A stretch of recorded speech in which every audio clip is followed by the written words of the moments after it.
Martineau. Des fois, quand on se sent contrarié, c'est peut-être parce qu'il touche à quelque chose. Alors, il y a des résidents de Montréal qui sont vraiment tannés des sans-abri, les sans-abri qui font leurs besoins sur leur perron, qui se masturbent devant les enfants dans les ruelles, etc. Puis là, ils vont prendre les grands moyens pour se protéger des sans-abri. Nous allons en parler avec Yves Poirier, journaliste à TVA Montréal. Yves Poirier, qui, vous savez, quand il y a un bouton rouge à TVA, et quand il se passe quelque chose à Montréal, on appuie là-dessus, et là, il y a une soute. Il y a une soute dans le sous-sol de TVA, et là, ça fait partir Yves Poirier puis son micro. Boum! Il est éjecté. Et là, exactement. Alors, il est là. Salut, Yves. Bonjour, Richard, ça va bien? Ça va très bien. Alors, qu'est-ce qui se passe? Aux grands mots, les grands moyens, comme on dit, là.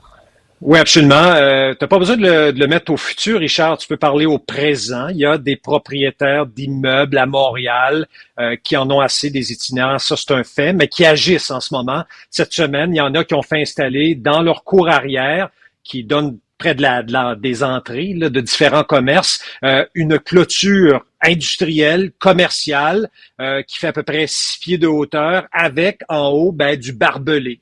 Alors, ces minces fils de fer, ça donne l'impression qu'on est dans une zone de guerre, si je reprends un peu l'expression d'un citoyen qui m'a accordé une entrevue tantôt, qui est aussi agent immobilier, bien établi ici dans le village sur la rue Sainte-Catherine. Oui, Richard, tu as commencé la converse en disant que les gens sont tannés. Oui, ils sont écœurés, effectivement, de côtoyer au quotidien, particulièrement dans le secteur du village, c'est-à-dire entre Saint-Hubert, Richard, et Papineau, à peu près, Oui.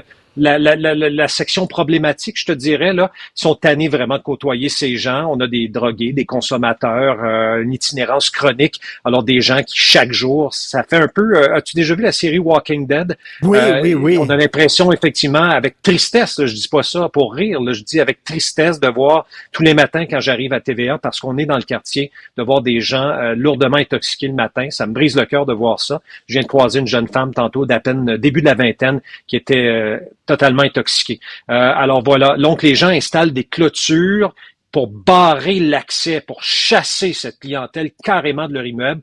Parce que tu l'as bien résumé, dans des mots peut-être un peu crus, mais c'est ça la réalité. Oui. Les gens ont des relations sexuelles à proximité, effectivement, des bâtiments, vont s'injecter des drogues.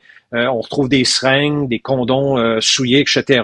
Il y en a d'autres qui vont faire des introductions par effraction dans ces immeubles-là, vont aller voler de l'argent, de l'alcool, briser des choses. Il y en a qui vont essayer de squatter ces immeubles-là pour se trouver des refuges. Alors, je pense, Richard, j'ai fait beaucoup de reportages sur les difficultés de cohabitation dans la métropole, mais c'est vraiment les mesures les plus contraignantes que j'ai vues jusqu'à présent à Montréal. Et là, je vais te situer le secteur là où on est, c'est une ruelle qui est parallèle à Sainte-Catherine, entre la rue Champlain et l'avenue Papineau. Donc, c'est une petite portion où on a installé ces clôtures commerciales avec barbelés. À côté, tu as le quartier général de la FIC, qui représente les infirmières au plan syndical. Ils ont aussi installé, il y a quelques mois, Richard, cette même clôture identique parce qu'il y a des gens qui allaient également consommer dans la cour arrière des bureaux de la FIC. Je suis allé tantôt dans l'ouest de la métropole, centre-ville de Montréal, derrière une tour à condominium très luxueuse. Le propriétaire a installé une clôture, solide clôture, là, parce que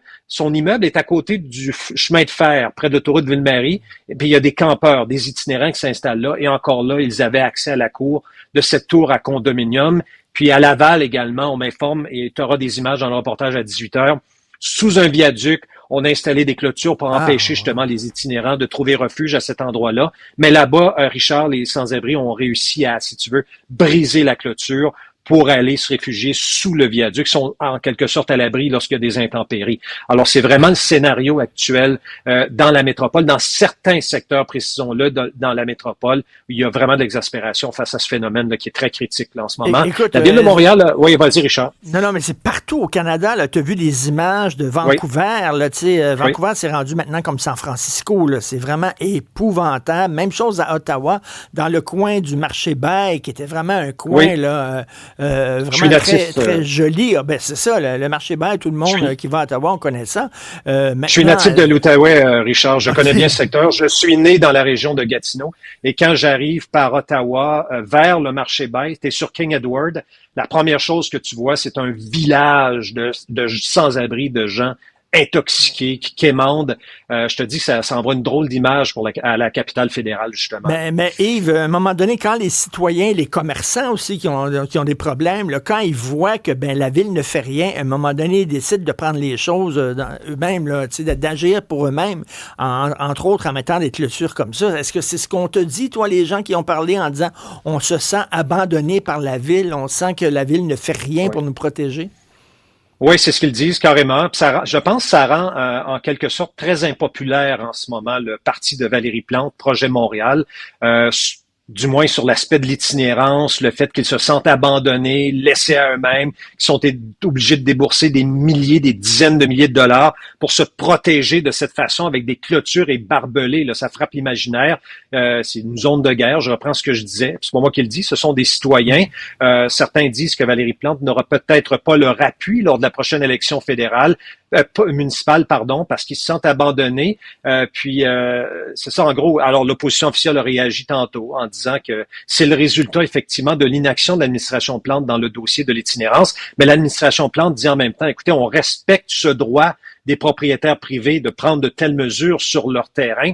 Puis l'administration Plante rappelle, Richard, qu'on a des groupes comme EMIS qui interviennent sur le plan socio-communautaire auprès de cette clientèle vulnérable, que les propriétaires peuvent appeler les policiers de Montréal, mais les policiers de Montréal, je les vois quotidiennement dans ce secteur. Tu sais, Richard, tu peux pas les arrêter quotidiennement, ces gens-là, puis les incriminer, puis remplir les palais de justice. Puis on sait que la judiciarisation de la clientèle en vulnérabilité comme ça donne absolument rien, là. Ça coûte cher aux contribuables, ça remplit inutilement les palais de justice, mais en même temps, c'est des crimes. Il y en a qui commettent des crimes, tu sais, en volant, en vandalisant. Donc, t'es pris un peu dans ce scénario-là qui est vraiment difficile à gérer en ce moment à Montréal. Puis, tu as des résultats comme ça où on s'installe des clôtures, des murs carrément pour plus les voir chez eux. Là, tu sais. Le phénomène dans ma cour s'installe effectivement dans le secteur du village à Montréal. Écoute, Yves, il faut le dire, là, parce qu'il y a une frange radicale là, de militants qui n'aiment pas la police, là, mais il faut dire, moi, j'ai vu des policiers dans le coin parce que les anciens locaux de Cube étaient exactement dans ce coin-là, devant le parc Émilie-Gamelin, et j'ai vu des jeunes policiers, des jeunes policières là, dealer avec ces gens-là qui sont dans la misère, avec énormément de tact, énormément de délicatesse, beaucoup d'écoute. Absolument. Il faut quand même saluer le travail des policiers là, qui se comportent pas en Robocop avec ces gens-là, absolument pas. Je suis entièrement d'accord avec toi, Richard. Je les vois travailler au quotidien dans le secteur, puis ça se fait avec une grande empathie, délicatesse, vraiment, beaucoup d'humanisme de leur part, faut le souligner. Mais en même temps, le problème, il est là. Ce sont des gens qui ont des gros problèmes de consommation. Ce sont des gens qui on a l'impression qu'on voit pas la lumière au bout du tunnel pour ces gens-là. En terminant, Yves, tu sais, bon, tu le dis, dans ce coin-là, dans le village, entre autres, la situation est épouvantable. Et là, tu sais, les commerçants qui, malgré tout, veulent rester dans ce coin-là en disant, moi, j'aime le village, puis même si c'est très difficile ces temps-ci, je fermerai pas, puis je déménagerai pas, puis je veux continuer de faire des affaires. Ouais. Et quand tu vois que ces gens-là se font emmerder par des inspecteurs qui vont aller mesurer la hauteur de leur plante verte, puis veut dire savoir si la terrasse est trop surélevée ou pas, tu dis, s'il vous plaît, pouvez-vous leur donner un break, comme on dit? Faut choisir effectivement ses priorités, Richard. Ouais. Alors, on peut laisser peut-être de côté les inspections de terrasse pour l'instant et se concentrer justement à aider cette clientèle-là rapidement, parce qu'il y a des commerces qui se meurent en ce moment dans le village et qui ont besoin d'aide, ça presse.